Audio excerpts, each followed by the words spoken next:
اس کے عدل کے بڑے چرچے ہیں، لیکن میں تو اللہ رب العالمین کے سامنے عمر کی شکایت لگا رہی ہوں۔ عمر فاروق فرمانے لگے، اے غلام، آج تو عمر کا بوجھ اٹھا لے گا، قیامت والے دن عمر کا بوجھ کون اٹھائے گا؟ اگر اللہ کے سامنے کھڑے ہونے کا احساس اور جواب دہی کا خوف یہ ہمارے اندر پیدا نہیں ہوا تو رمضان المبارک کے روزے ہم شعور کے ساتھ نہیں رکھ رہے کہ تمہیں بھوکا پیاسا رکھنا اصل مقصود یہ نہیں ہے، بلکہ اصل مقصود یہی ہے کہ تمہارے دل میں اللہ کی خشیت پیدا ہو جائے اور تم متقی بن جاؤ۔ اللہ کے ساتھ تعلق بھی شاندار اور اللہ کے بندوں کے ساتھ تعلق بھی شاندار، کیا کر دی اور اپنے میدے کے اندر اس کو بھی رکھنا گوارا نہیں کیا۔ سیلف اکاؤنٹیبلٹی اور اپنا احتساب یہ تقویٰ کی علامت ہے۔ ہمارے معاشرے میں تو ایک بندہ وزیر بن جائے اس کا سارا خاندان ہی کروڑ پتی ہو جاتا ہے۔ کفل تو کیسا اللہ کا بندہ ہے، کیسا بد نصیب ہے کہ تو کوئی دن ایسا نہیں گزارتا، کوئی رات ایسی نہیں گزارتا جو رات تیری گناہوں سے لبریز نہ ہو، اور تجھے کبھی خیال ہی نہیں آیا اللہ کی قسم آج کے بعد اللہ رب العالمین کی نافرمانی نہیں کروں گا۔ لوگوں سے تو چھپتے ہو، اللہ رب العالمین سے نہیں چھپتے۔ نادان اور کم علم کے ساتھ آپ کا واسطہ پڑ جائے تو اسے اعراض کیا کرے۔ سوچنے کی بات یہ ہے کہ رمضان المبارک کے روزے نے کیا ہمیں ضبط نفس سکھا دیا ہے؟ لوگوں کے ساتھ تعلق کی نوعیت کیا ہوتی ہے یہ صحابہ نے ہمیں سکھائی ہے، اسلاف نے ہمیں سکھائی ہے۔ حقوق اللہ بھی ہمیں روزہ سکھاتا ہے اور حقوق العباد بھی ہمیں روزہ سکھاتا ہے۔ تعریفات و توصیفات اللہ رب العالمین کے لیے جو مدبر حالات، کاتب تقدیرات اور منبع برکات ہے۔ صلوات و تسلیمات جناب محمد رسول اللہ صلی اللہ علیہ وسلم کی ذات گرامی کے لیے جو رحمت کائنات، باعث نجات اور فخر موجودات ہے۔ معزز اور مکرم سامعین و سامعات، نبی مکرم جناب محمد رسول اللہ صلی اللہ علیہ وسلم سے سوال کیا گیا کہ بندوں کو جنت میں سب سے زیادہ داخل کروانے والے کون سے اعمال ہیں، وہ کون سی ایسی خوبیاں ہیں کہ جن کو اپنا کر انسان اللہ رب العالمین کی جنت کا مہمان بن سکتا ہے۔ تو آپ صلی اللہ علیہ وسلم نے دو خوبیوں کی طرف رہنمائی فرما دی، تقوی اللہ و حسن الخلق، کہ جو انسان ان دو صفات سے متصف ہو جائے اور ان خوبیوں کو اپنا لے، ایسا انسان اللہ رب العالمین کی جنت کا مہمان بن جاتا ہے۔ پہلی بات تقوی اللہ، اللہ رب العالمین کی خشیت، اللہ رب العالمین کا تقوی یہ انسان اختیار کر لے۔ اور دوسرے نمبر پہ حسن الخلق، اپنا کردار اور اپنا اخلاق، اس کو انسان شاندار بنا لے۔ اور اگر ہم غور کریں تو رمضان المبارک کے اندر اللہ تعالیٰ نے روزے کو ہمارے اوپر لازم کیا ہے۔ روزہ بھی ہمیں یہی دو چیزیں سکھانے کے لیے آیا ہے۔ تقوی کے متعلق تو قرآن مجید نے خود بیان کیا کہ لعلکم تتقون، کہ تمہیں بھوکا پیاسا رکھنا اصل مقصود یہ نہیں ہے، بلکہ اصل مقصود یہی ہے کہ تمہارے دل میں اللہ کی خشیت پیدا ہو جائے اور تم متقی بن جاؤ، اللہ رب العالمین کی شریعت کی پاسداری کرنے والے بن جاؤ۔ اور پھر جہاں تک معاملہ کردار کی تشکیل کا اور اخلاق کی تعمیر کا ہے تو نبی مکرم صلی اللہ علیہ وسلم نے فرمایا کہ جب کسی انسان نے روزہ رکھا ہو، اپنی زبان کو ذائقے سے بھی اس نے روک دیا اور پانی کے ایک قطرے تک سے اس نے اپنے آپ کو روک لیا ہے، تو اس کو چاہیے فلا یرفث ولا یجہر، فحش گوئی، بے حیائی کی باتیں بھی نہ کرے اور جہالت اور نادانی کے کام بھی نہ کرے، تاکہ جہاں تقوی اس کو حاصل ہو جائے وہیں پہ اس کے کردار کی اور اخلاق کی تشکیل بھی ہو جائے۔ یہ دو بنیادی مقاصد ہیں روزے کے، اور انہی دو مقاصد کو جس انسان نے حاصل کر لیا وہ انشاءاللہ العزیز اللہ رب العالمین کی جنت کا مہمان بن سکتا ہے۔ اور پھر اگر ان دونوں باتوں کو آسان اور عام فہم انداز میں سمجھے تو روزہ کیا سکھاتا ہے؟ پہلے نمبر پہ بندے کا اللہ رب العالمین کے ساتھ تعلق یہ شاندار ہو جائے، اس کو تقویٰ کہتے ہیں۔ روزہ اس بات کی ٹریننگ دینے کے لیے آیا ہے کہ بندے کا اپنے رب کے ساتھ معاملہ بالکل صاف، شفاف اور بہترین ہو جائے۔ اور دوسرے نمبر پہ حسن الخلق، کہ بندے کا بندوں کے ساتھ معاملہ وہ بھی انتہائی صاف، شفاف اور بہترین ہو جائے۔ اللہ کے ساتھ تعلق بھی شاندار اور اللہ کے بندوں کے ساتھ تعلق بھی شاندار، یہ دو چیزیں روزے نے بنیادی طور پہ ہمیں سکھائی ہیں۔ اور جس انسان نے ان دو مقاصد کو حاصل کر لیا اسے اصل میں بھوک اور پیاس برداشت کرنے کا فائدہ ہے، ورنہ یہ صرف انسان کی بھوک ہی ہے، پیاس ہی ہے، اور اس کے علاوہ اس کا کوئی حاصل نہیں ہے۔ صحابہ کرام رضوان اللہ علیہم اجمعین اور اسلاف امت کو جب ہم دیکھتے ہیں اور ان کی سیرت کا مطالعہ کرتے ہیں تو ہمیں یہ بات سمجھ آتی ہے کہ دونوں چیزوں کے اندر، رب کے ساتھ تعلق کی بات ہو، حقوق اللہ کی بات ہو، یا بندوں کے ساتھ تعلق کی حقوق العباد کی بات ہو، دونوں معاملات کے اندر صحابہ کرام ہمیں انتہائی شاندار نظر آتے ہیں۔ اور انسان ان کی سیرت سے اگر سیکھنا چاہے تو بہت کچھ سیکھ سکتا ہے۔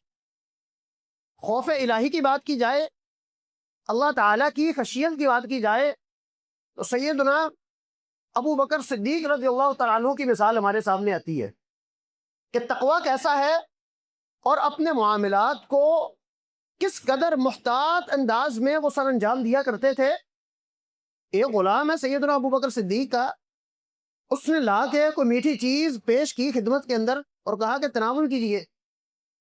سیدنا صدیق اکبر نے اس کو تناول کیا، کھا لیا اس کو۔ جب کھا چکے تو غلام کہنے لگا اتدری ما ھذا، آپ کے علم میں ہے کہ یہ کیا تھا اور میں کہاں سے لے کے آیا تھا؟ تو سیدنا ابو بکر صدیق نے کہا بھئی بتاؤ کیا تھا، کہاں سے لے کے آئے تھے؟ کہنے لگا زمانے جاہلیت کے اندر میں نے کہانت کی تھی۔ کہانت ہوتا ہے مستقبل کی بات کسی کو بتا دینا، کہ تیرے ساتھ سنا ہوگا، ہاتھ کی لکیریں دیکھ کے کسی کی قسمت کا حال اس کو بتا دینا۔ کہنے لگا میں نے کہانت کی تھی، پتہ شدہ مجھے کچھ نہیں تھا، جانتا نہیں تھا میں اس کو، بس ایویں میں نے تکا لگایا، کسی کو کہا کہ بھی ہاں تیرے ساتھ یہ ہوگا، اور اللہ رب العالمین نے تقدیر میں لکھا ہی ایسے تھا، اس کے ساتھ ویسے ہی ہو گیا۔ تو وہ بندہ اب مجھے ملا اور میرے ساتھ اس کی ملاقات ہوئی، تو اس نے اس کہانت کے عوض میں مجھے یہ چیز دی تھی اور لا کے میں نے آپ کے سامنے پیش کر دی۔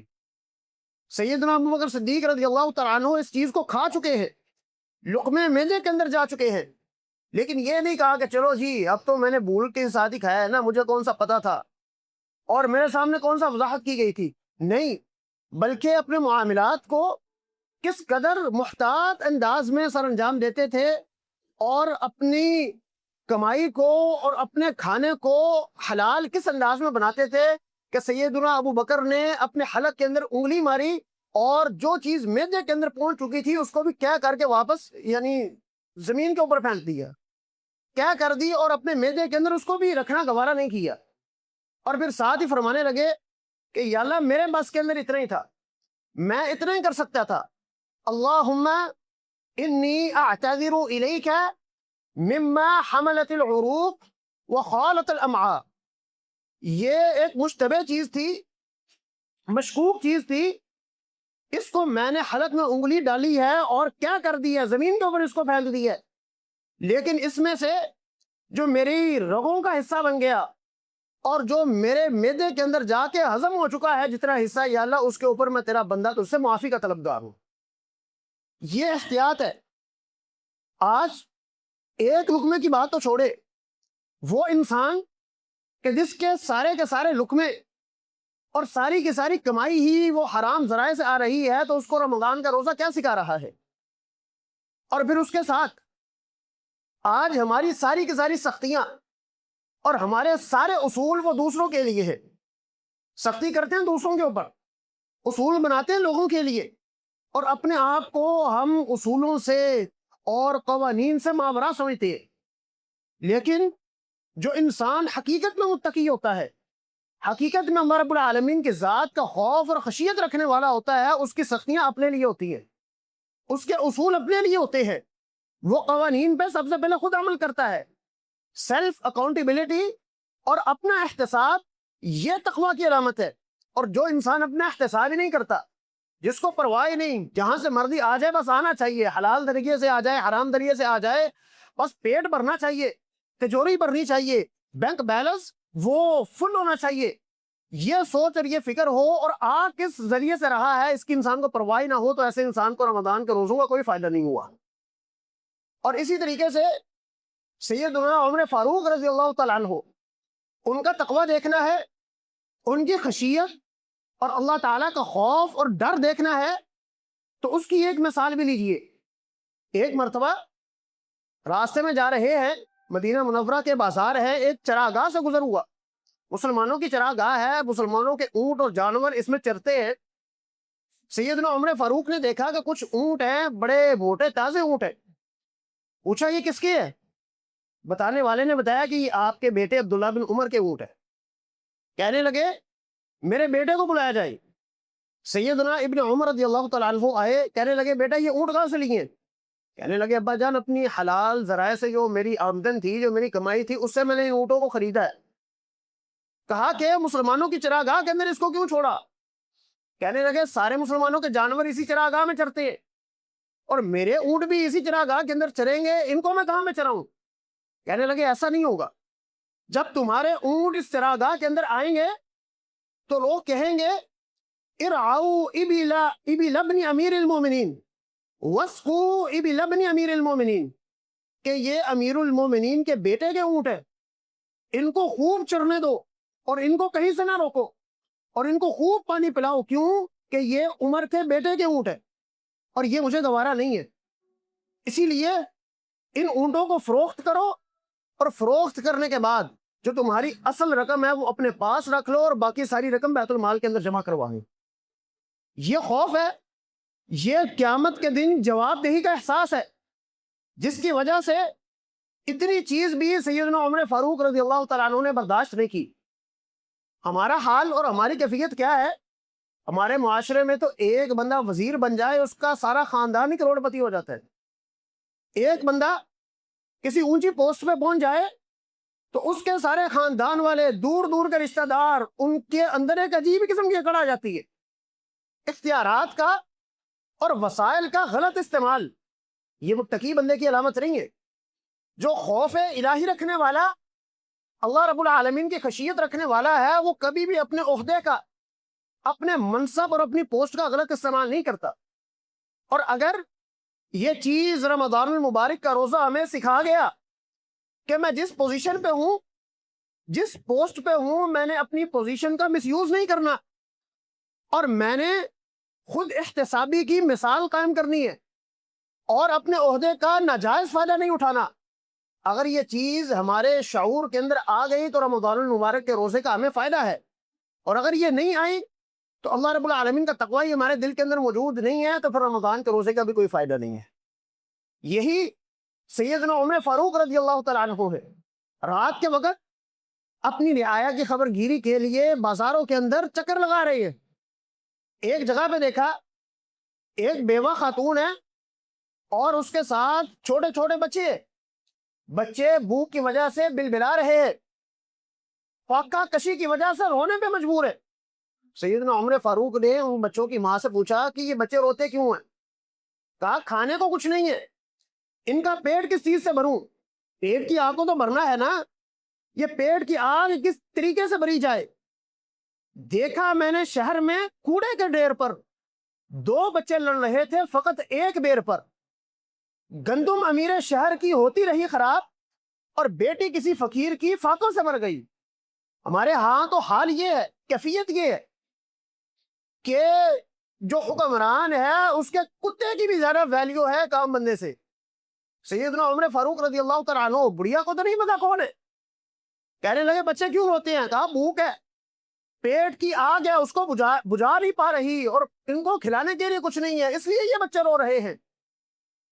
تو کہنے لگی اللہ اللہ فی عمر، سنا ہے جو ہمارا خلیفہ ہے اور ہمارا حکمران ہے اس کو عمر کہتے ہیں، اس کے عدل کے بڑے چرچے ہیں، لیکن میں تو اللہ رب العالمین کے سامنے عمر کی شکایت لگا رہی ہوں۔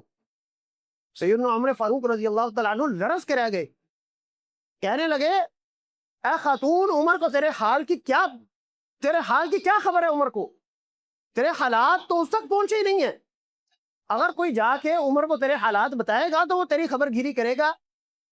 اس خاتون نے کیا جرت مندانہ الفاظ کہے، ایلی امرنا ویغفل عنا، کہ عمر کو خلیفہ بننے کا شوق ہے، ہمارا حاکم بنا پھرتا ہے، اگر اس کو ہمارے حال کی فکر ہی نہیں ہے، اگر ہمارے حالات کی اس کو خبر ہی نہیں ہے تو ہمارا حاکم کس کام کا ہے؟ سیدنا عمر فاروق رضی اللہ تعالیٰ عنہ زبان سے کوئی لفظ ادا نہیں کیا، فوراً آئے بیت المال کے اندر، آٹا بھی لیا، راشن بھی لیا اور غلام سے کہا کہ عمر کے کندھوں کے اوپر رکھوا دو اس کو۔ غلام کہنے لگا میں حاضر، میں اپنے کندھوں پہ اس بوجھ کو اٹھا لیتا ہوں۔ عمر فاروق فرمانے لگے اے غلام، آج تو عمر کا بوجھ اٹھا لے گا، قیامت والے دن عمر کا بوجھ کون اٹھائے گا؟ آٹا بھی اور راشن بھی ساری چیزیں اپنے کندھے پہ رکھیں اور لا کے اس بیوہ کو دیا اور کہا کہ پکا کے ابھی بچوں کو کھلاؤ۔ وہ بیوہ بچوں کے کھانے کا اہتمام کر رہی ہے اور سیدنا عمر فاروق رضی اللہ تعالیٰ عنہ قریب ہی بیٹھ کے، اور اس خاتون نے کیا الفاظ ادا کیے، واللہ انک لاحق بالخلافۃ من عمر، اللہ کی قسم ہمارا حاکم اور ہمارا خلیفہ تو تجھے ہونا چاہیے تھا۔ عمر کہاں کا حاکم ہے، وہ کہاں کا خلیفہ ہے، اپنے رعایا کے حالات کی خبر ہی نہیں اس کو۔ ہمارا حکمران اور حاکم تو تجھے ہونا چاہیے، سیدنا عمر کو ہی کہہ رہی ہے۔ سیدنا عبد الرحمن بن عوف رضی اللہ تعالیٰ عنہ یہ بھی ساتھ ہی موجود تھے۔ جب اس کو راشن مہیا کر دیا، خوراک کے لیے انتظام ہو گیا اور اس نے پکانا شروع کیا، عبد الرحمن بن عوف کہنے لگے امیر المومنین اب واپس چلتے ہیں، رات گہری بھی ہو چکی ہے اور سردی بھی بڑی شدید ہے، اب واپس جانا چاہیے۔ تو سیدنا عمر فرمانے لگے جب میں آیا تھا یہ بچے رو رہے تھے، عمر نے ان بچوں کی سسکیوں کو سنا ہے، ان کے رونے کی آواز کو سنا ہے۔ جب تک عمر کھانا کھانے کے بعد ان کے ہنسنے اور مسکرانے کی آواز ہی سن لیتا، اس وقت تک عمر یہاں سے ہلنے والا نہیں ہے۔ یہ کس لیے ہے؟ یہ تگو دو، یہ محنت اور یہ جستجو کہ کل قیامت کے دن اللہ رب العالمین کے سامنے کھڑے ہونا ہے اور اللہ رب العالمین کے سامنے اپنے کیے کا حساب دینا ہے۔ اگر اللہ تعالیٰ نے پوچھ لیا کہ تیری رعایا تو فاقوں کے اوپر مجبور تھی اور تو اپنی رعایا کے حالات کی خبر گیری کیوں نہیں کرتا تھا، یہ جواب دہی کا احساس کہ آج ہمارے اندر بھی موجود ہے۔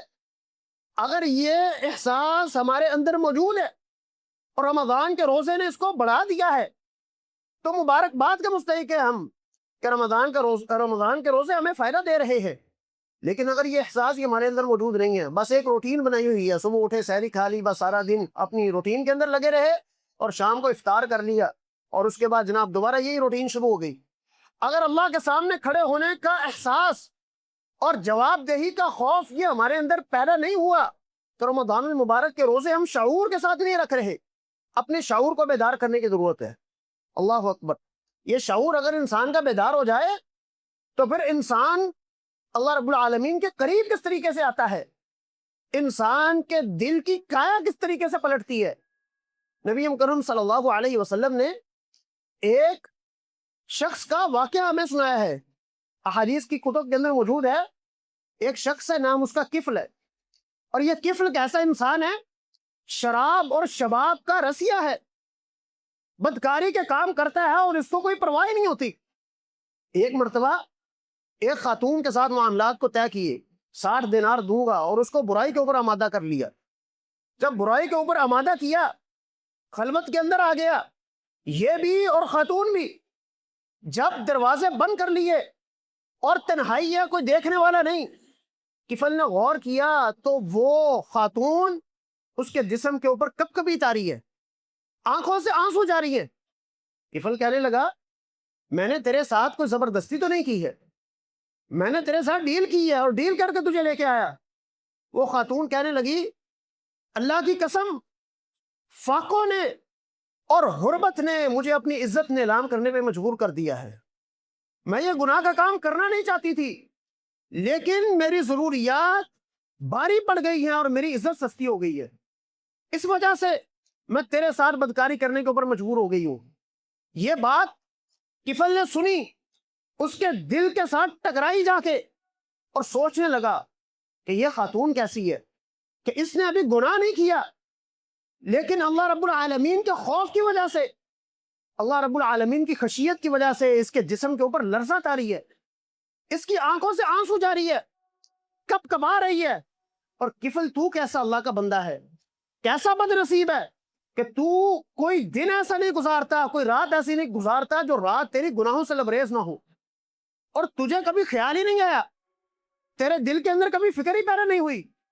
وہیں پہ اس خاتون کو کہا چلی جا، جس عزت اور ناموس کے ساتھ آئی تھی اسی عزت اور ناموس کے ساتھ واپس ہو جا، اور خود اللہ رب العالمین کی بارگاہ میں ہاتھ اٹھائے اور کہنے لگا لا واللہ لا اعصی اللہ بعدہ ابدا، اللہ کی قسم آج کے بعد اللہ رب العالمین کی نافرمانی نہیں کروں گا۔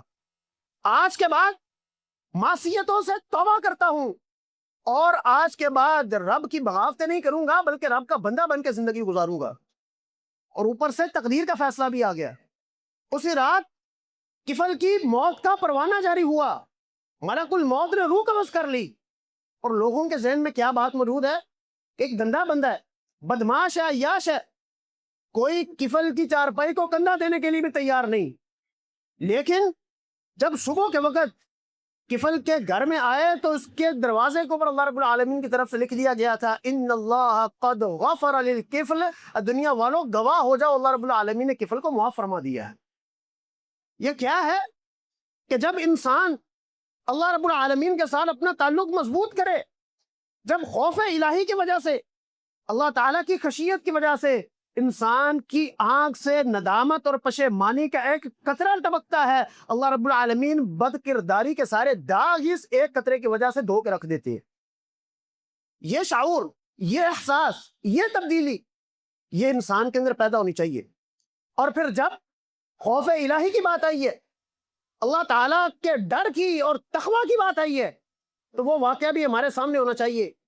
سیدنا عبداللہ بن عمر رضی اللہ تعالیٰ عنہ مدینے سے باہر جا رہے ہیں، دیکھا صحرا کا عالم ہے اور صحرا کی شدید گرمی ہے، سخت موسم ہے، ایک چرواہا ہے بکریوں کو چرا رہا ہے۔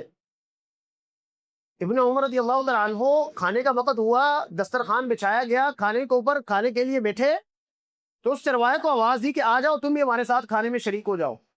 تو وہ چرواہا کہنے لگا انی صائم، میں نے تو روزہ رکھا ہوا ہے۔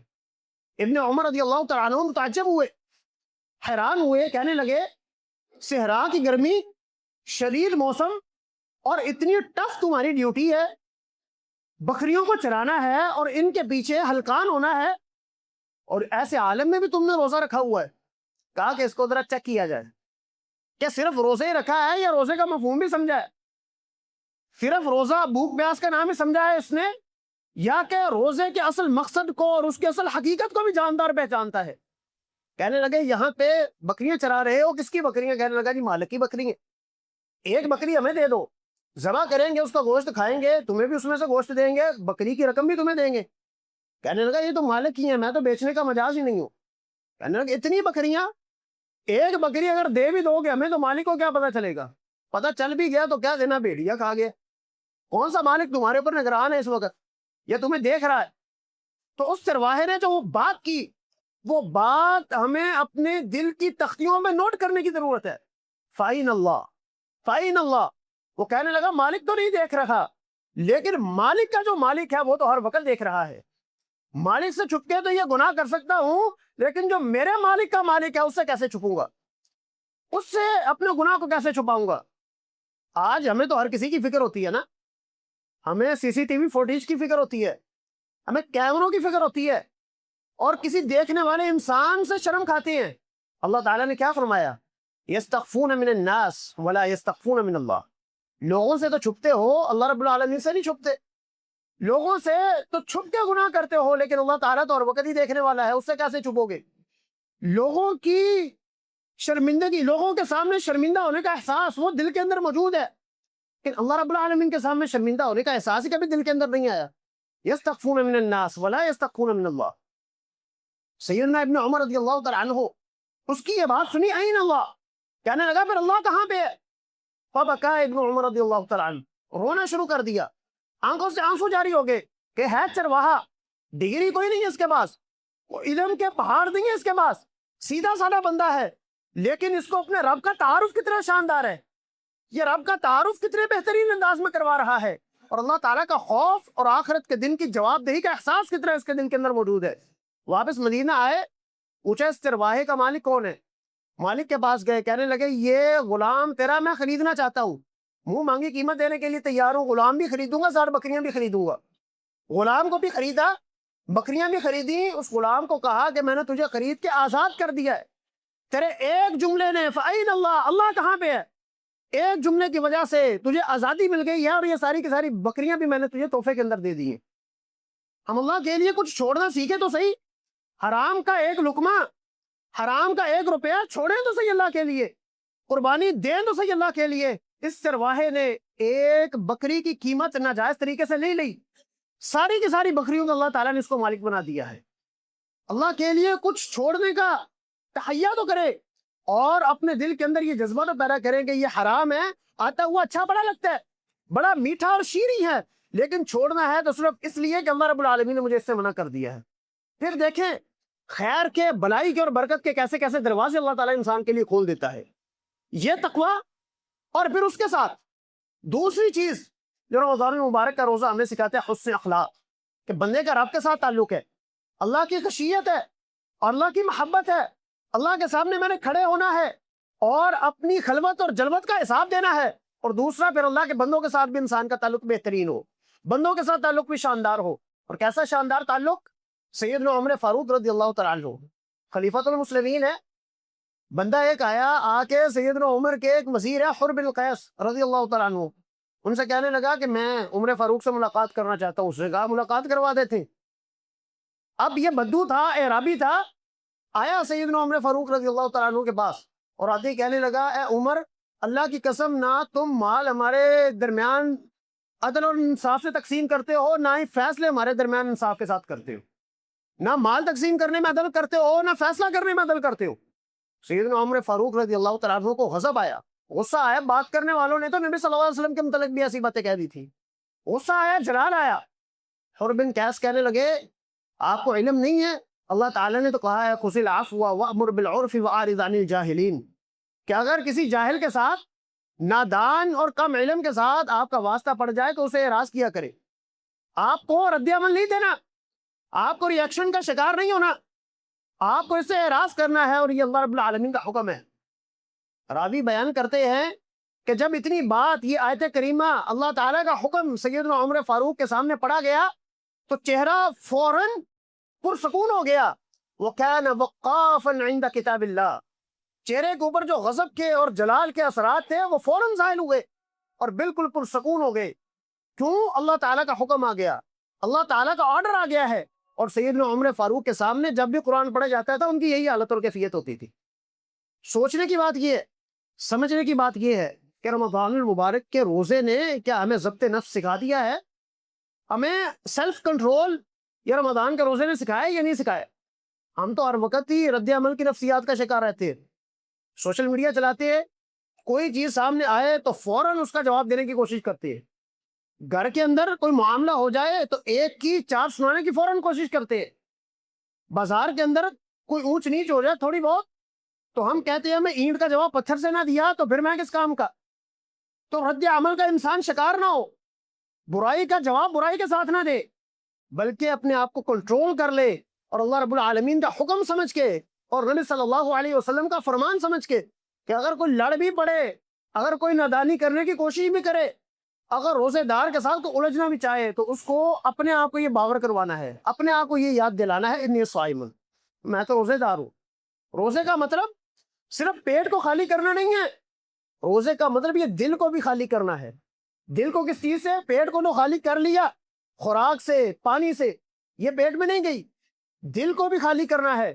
کس سے؟ یہ جو کینہ، حسد، بغض اور نفرتیں ہیں، اور یہ نفرت کے جالے جو دل کے اندر لگے ہوئے ہیں، ان سے اپنے دل کو بھی صاف کرنا ہے اور کنٹرول سیکھنا ہے کہ اگر کوئی ایسی بات ہو جو خلاف توقع ہے یا میرے مزاج سے مطابقت نہیں رکھتی، اگر کوئی انسان تنقید کر دیتا ہے تو اس تنقید پہ میں نے صبر کس طریقے سے کرنا ہے، یہ بندوں کے ساتھ معاملات میں اس چیز کو ملحوظ خاطر رکھنا ہے۔ اللہ اکبر۔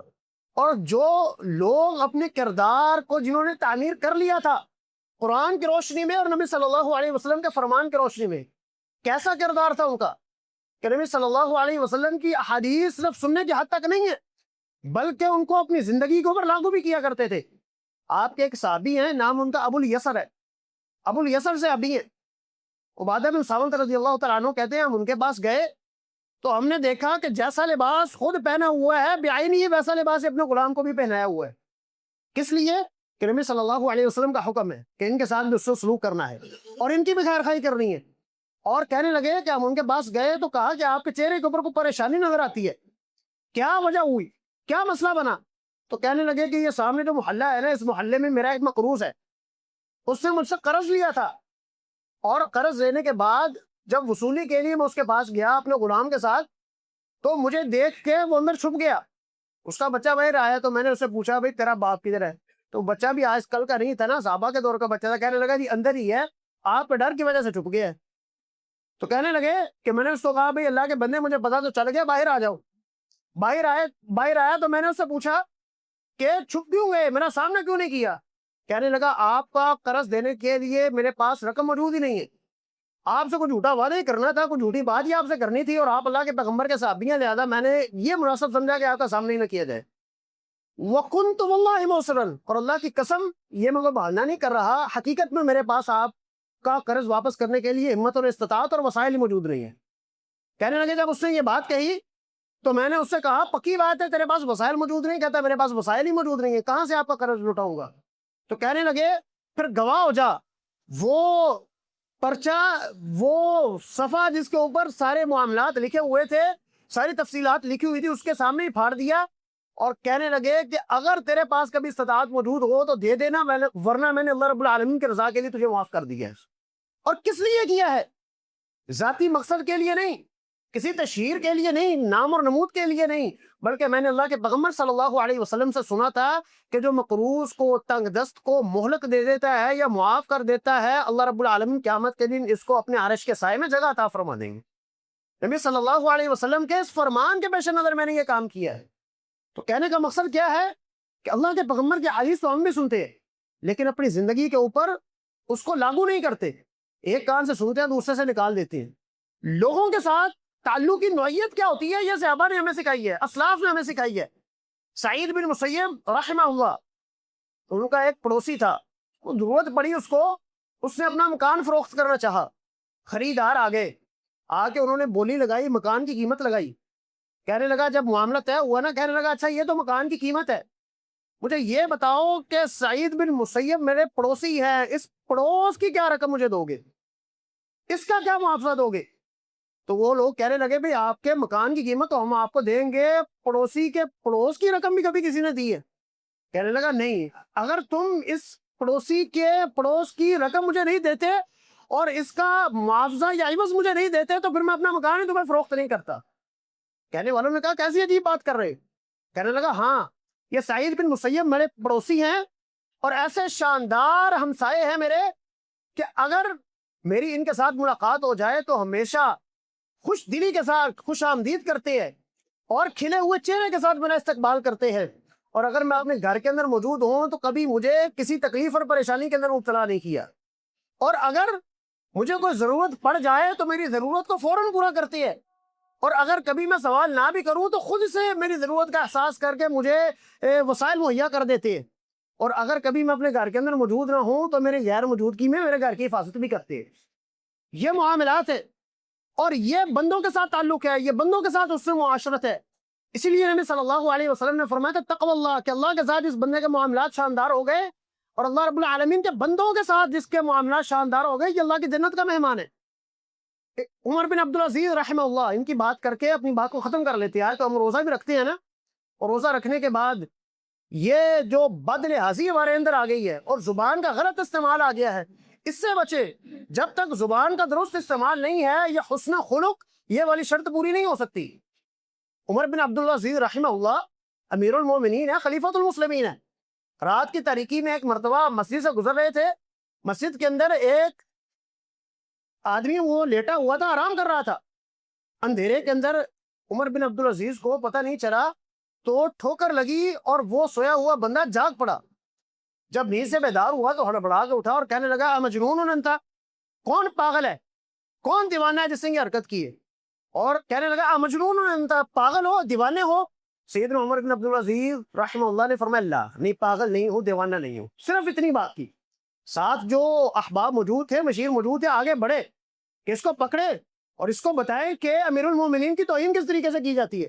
تو عمر بن عبدالعزیز رحمہ اللہ فرمانے لگے نہیں نہیں، کچھ بھی کہنے کی ضرورت نہیں ہے. اس نے مجھ سے ایک سوال کیا ہے امجنون، کیا تو پاگل ہے، دیوانہ ہے؟ تو میں نے اس کا جواب دے دیا لا، اللہ کے بندے، لا پاگل اور دیوانہ نہیں ہوں، بس اتنی سی بات ہے. اس نے سوال کیا اور میں نے اس کا جواب دے دیا. ہمارے ہاں اگر یہ حالت اور کیفیت بنے اور کبھی ایسی سچویشن بن جائے کہ واللہ العظیم ہم تو بڑی بڑی باتیں کرتے ہیں اور اس ایک جملے کی وجہ سے کوئی کہہ رہے اوے تو پاگل ہے، اس ایک بات کے اوپر معاملات بس اوقات اتنے بڑھ جاتے ہیں کہ قتلوں تک اور نسلوں تک یہ بات منتقل ہو جاتی ہے۔